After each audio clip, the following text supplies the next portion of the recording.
12 News at 5. Welcome in. The issue of immigration front and center this election cycle. It propelled President-elect Donald Trump's return to the White House, along with a promise of some major changes. And those in immigration law are using these 2 months before Inauguration Day as effectively as they can. Sean Logging sits down with the local immigration law attorney to get their perspective. It's a story new at 5. Like Rachel, many of those changes in immigration laws are expected early, as soon as day one in President-elect Trump's administration. That includes a promise of mass deportations. Attorney Sandrine Lisk is preparing for what's to come, but says that the current immigration laws are still in effect and advocating for her clients to have options to make use of them. Sandrine Lisk at Immigration Law and Advocacy is preparing for a busy 2 months. It is important that people are prepared and not scared. An immigration attorney for nearly 30 years, she says the work right now is letting current and potential clients know about the expected changes to come. For lawyers, you want to be prepared and take the appropriate actions that you know you're going to be faced with, and get ready for the challenges. Tuesday, Sandrine held an informational session on where changes could come quickly on immigration in the next administration through executive actions, policy changes, and potential new laws based on actions from President Trump's first term and what he's now proposing. Current family and employment immigration laws have been in the book since 1965, well before I was born and before I started my practice in 1995. And the fact that that is about to be changed into something completely different from what we know it is going to be a seismic change. But she's also advocating people who have options to take steps now under current laws. A significant number of her clients are dreamers and says those whose DACA status expires in 2025 should renew now. It will be just a little harder to take that away from you if you already have it than trying to reapply or to extend your DACA status. Sandrine says she's among the immigration attorneys concerned with the expected changes, but is expecting many legal challenges to those as well. Sandrine also recommends that U.S. citizens and lawful permanent residents with eligible family members for a visa should start that application process, and lawful permanent residents who are eligible for U.S. citizenship can apply for that, as requirements for both of those areas are expected to change. In North Wichita, many people voicing their concerns about the latest immigration policies established by President Donald Trump. 12 News reporter Roman Campa takes us to the Nomar district. Well, 21st Street is filled with cars and protesters, all here under one message. And the people that I spoke with say that this protest is for the people who don't have a voice. We're here to protest for all the deportations that are happening in the U.S. No, we're just protesting for the people that can't come out here, that are scared of being deported at their jobs, church. We're trying to, as you can see, raise our voices for them. It's a personal connection shared by many in Wichita's Latino community. Our parents got deported when I was only 9 years old. I myself have immigrant parents. They came here trying to give me a better life. We don't even know any of these people here. We all just have that one connection, and it's only for that one reason. So we just want to show people it's not right to break families apart. It's so many of us here, and we're important to the U.S. They say it's about standing up for the older generations. The older generation, they don't have a voice to speak up for. They're scared.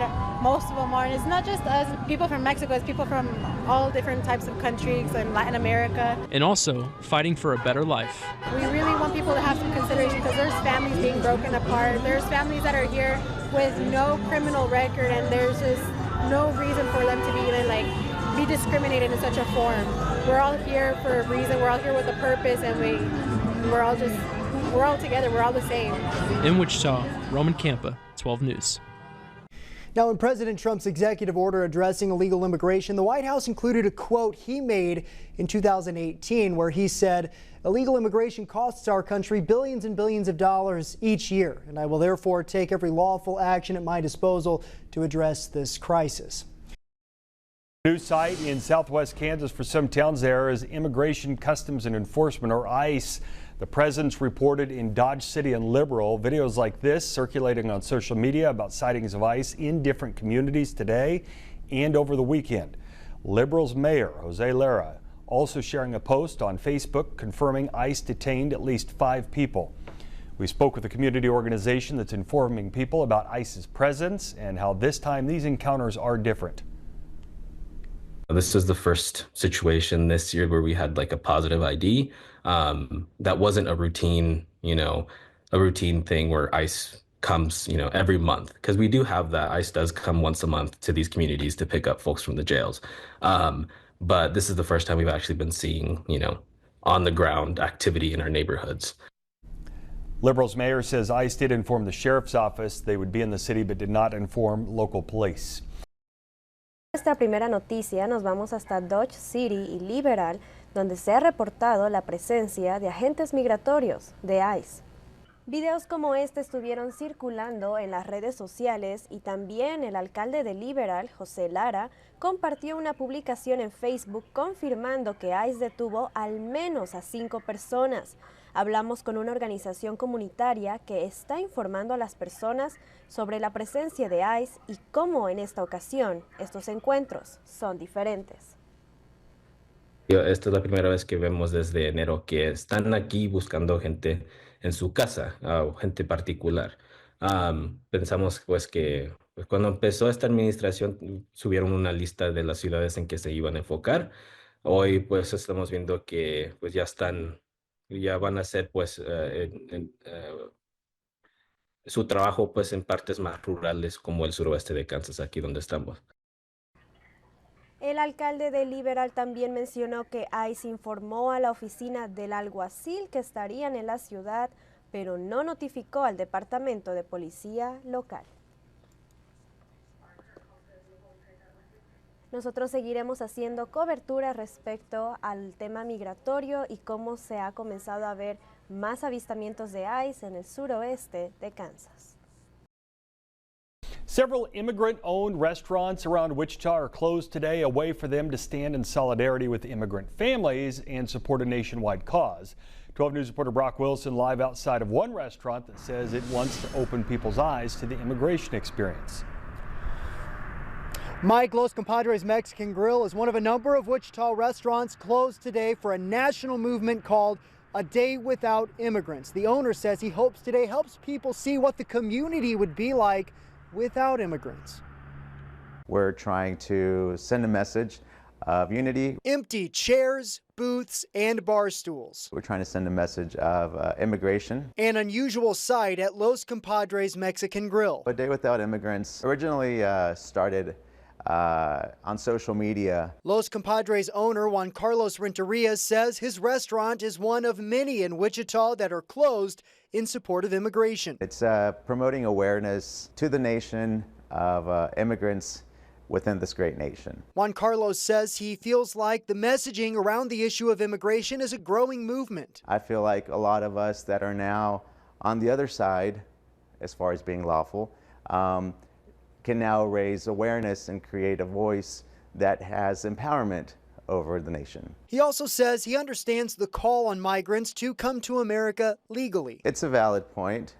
We respect everyone because we all have diverse opinions and we all have diverse feelings. But as an immigrant himself, he feels a special call to support those wanting to cross the border. Just because we are migrating to America for a better future does not make us criminals, does not make us someone who is wanting to break the law. And he wants to make sure the community understands what it would be like if many of the migrants in Wichita were no longer here. If this really was to be something that was to happen, how the community would be crippled by the absence of the immigrants in the community. Now, Juan Carlos says he's all for things being done the right way and says he supports illegal immigrants being deported if they're breaking the law. He maintains that the vast majority of migrants in Wichita are doing nothing wrong. Los Compadres and many other immigrant-owned restaurants in Wichita will be back open tomorrow. Mike? President Trump recently announced that he'll pause raids in the farming, livestock, and hospitality industries. These industries rely on migrant labor, some of whom work under visa programs. Ana Valdez joins us now in studio to explain. Ana? Rachel, an immigration lawyer, says there are two types of work visas that are heavily used in the agriculture, livestock, and hospitality business as a legal pathway for migrants to work and for companies to get the labor they need. Immigration lawyers say they have seen an increased interest in the H-2A and TN visa programs, which allow bringing foreign nationals to work in the U.S. My colleagues in this business are definitely seeing an incredible amount of increase in interest on how to do an H-2A by employers. However, for both visas, employers must show they have not been able to find U.S. citizens to fulfill those vacancies. The employer must prove that there are not enough workers locally to do those jobs. And that's also a very elaborate process. So from the start time to application to actually getting a visa interview, you look at minimum of 3 to 4 months. Lawyers said that the recent immigration policies have not slowed down the application for these visa programs. As the demand for that and supply for that is pretty static year-round. So regardless of that, there's of course more people applying. The unfortunate part is if you are here in the United States already and do not have status, you cannot jump in and become an H-2A. According to the lawyer, H-2A visas are available to any country, while the TN visa is specific to Canadians and Mexicans. Rachel? Ana, thank you. Buenas noches y bienvenidos a Noticias 12 en español. Les saluda Ana Valdez y les traigo las noticias destacadas del día. En nuestra primera noticia, el Ejército de Salvación de Wichita está ofreciendo ayuda a residentes para ayudarles a pagar sus facturas del gas. A medida que termina la temporada de invierno, muchos hogares han estado luchando para ponerse al día con sus facturas de gas, un problema que solo ha empeorado con el aumento de precios en todo el país. Pero el Ejército de Salvación está ofreciendo ayuda. A partir de hoy están colaborando con Evergy para ofrecer asistencia con el pago de servicios públicos según los ingresos. Para calificar, solo necesitan asistir a las clases semanales de educación sobre servicio público organizada por el Ejército de Salvación en su dirección en Market Street, seguida de una reunión con un trabajador social. Para más información y registrarse en estas clases, usted puede visitar la página web del Ejército de Salvación. Ahora nos movemos a noticias nacionales y es que el gobierno ha pausado green cards o tarjetas de residencia a algunos inmigrantes. Y es que el Servicio de Ciudadanía e Inmigración de Estados Unidos ordenó recientemente a los funcionarios que suspendan el procesamiento de solicitudes de residencia permanente presentadas por inmigrantes con estatus de refugiado o asilado. Hablamos con el Comité Internacional de Rescate aquí en Wichita, que ayuda a refugiados y ha sido impactado por este cambio en la política migratoria. Tenemos ahorita alrededor de 430 personas donde habíamos ya enviado la petición, la aplicación para que ellos obtuvieran su residencia, su tarjeta. Y ahorita pues no sabemos qué va a pasar con esas aplicaciones porque la mayoría de las personas, el 85% son refugiados y el otro 15% es entre peticiones de asilo o de otras peticiones familiares. El Comité Internacional de Rescate dice que esta pausa migratoria se suma a la cancelación del programa de refugiados en enero. Afirman que no pudieron traer a personas que ya habían sido aprobadas para venir a Estados Unidos y también perdieron financiamiento, por lo cual tuvieron que despedir parte de su personal. Ahora recomiendan que las personas busquen asistencia legal para comprender mejor cómo manejar sus casos migratorios. Que lo que menos quieres ahorita es personas que te pueden dar información que suena muy fácil para solucionarte tu problema y puede crearte más problemas porque hay mucho fraude.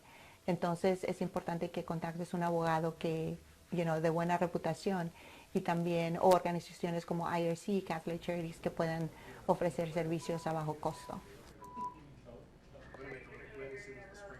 Ahora nos pasamos a la salud en el estado y es que hemos estado monitoreando el brote de sarampión en el suroeste de Kansas y el Departamento de Salud y Medio Ambiente confirma que los casos han aumentado, para ser específicos 23 desde el viernes.